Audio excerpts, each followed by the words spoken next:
Welcome to a new Team CGC 9.8 video. So today I have my newest CGC 9.8 comic that I wanted to show to the team.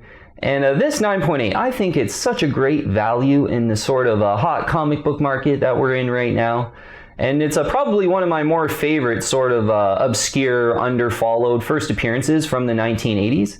Yeah, this is one that kind of fits right into my collection, and I've been hunting for it for probably over a year now, but just kind of been patiently waiting for the right price. And I think I did get a pretty decent price on this one for sure. I did boil it down into 3 reasons why I ended up pulling the trigger. So yeah, let's get right into it here. The newest 9.8 in my collection, really happy to have this one, is a Batman 363. Yeah, it definitely fits in the obscure category, I think. It's the first full appearance of Nocturna.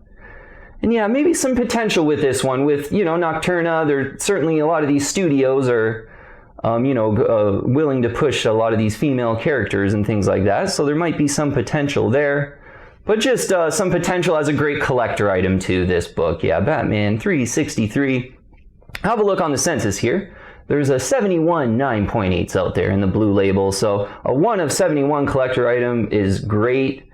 For wherever you can get kind of a first appearance in the 80s with under 100 in the 9.8s is great.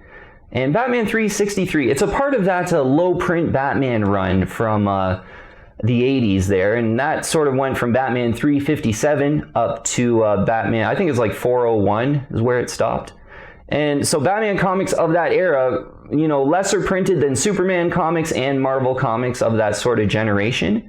And it sort of holds true on the census. Like, for all the keys in that era, there's just not too many of them in the 9.8 compared to like the Marvel keys and, some of the Superman keys and things like that. So kind of holds true for this issue as well, being only 71 in the blue label, only a couple in the signature series as well, single digits in the signature series. 55.5% of all graded copies are 9.8s. So to be honest, for like an early 80s book, or mid to 80s here, 1983, that's not too rare. You'd like to see that lower, but this one, as more are graded and as Nocturna gets a little more popular, that will probably come down a little bit, but more about the kind of 1 of 71 with this one. So we have a look at price, because I did mention there I wanted to be patient, because I've wanted this one for a long time. This era of Batman I really love. I have a Batman 357 9.8. I have 2 Batman 366s 9.8. A Batman 368, that's the first kind of official Jason Todd as Robin in the 9.8. I got that one too. So one of my favorite eras, I've wanted this one, was able to grab it for $152.50 in an auction. So, as I said, I've wanted this one in the past year, and you saw quite a few on eBay around that $200 level, maybe even like $179.99. I saw a couple completed listings over $200 for this one. However, I've seen, some auctions kind of pop up, and this book will sell for about $110, $120 in an auction sometimes. So that's the kind of range of price on this book, and to get one for $152.50, whenever you can get a book that you really want, that's looking great. Case is looking really great on this one and everything too. For this sort of fair value, like a solid value, that I'm always happy with that. And $152.50, I was thinking about it, like the first appearance of Punchline. So modern books, there's hundreds of those already in the 9.8 on the census, whereas there's only 71 of these.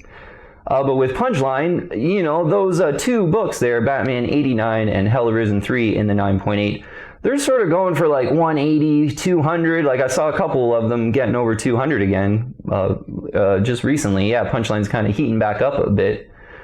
But with those books at about 200 and this one getting it at $152.50, I think, one of the first things I said was it's a great value in this market.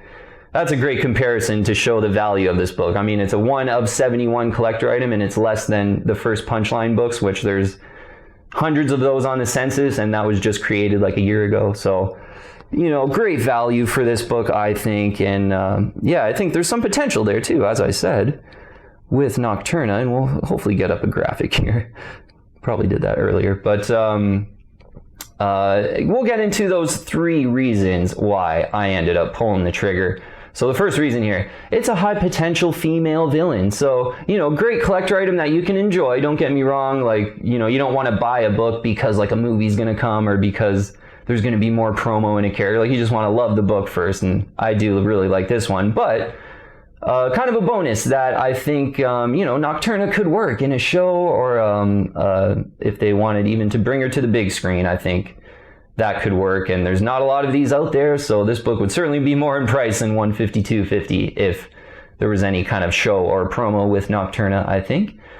So the second reason I pulled the trigger here was the price. Yeah, again, you know, I've saw this one for $200 occasionally and was pretty tempted. But, you know, it's an obscure one. It's underfollowed, so I always thought, hey, this is one you could be patient on. You wait for that auction, there's not going to be a ton of people wanting it, so you could probably get a decent price. And I've seen them sell for that decent price before, you know, kind of closer to $120. So yeah, I think the price was right. It was a fair value, basically. And the third reason here, 1 of 71. Yeah, focusing in on that 1 of 71 collector item. Did that punchline comparison to those books.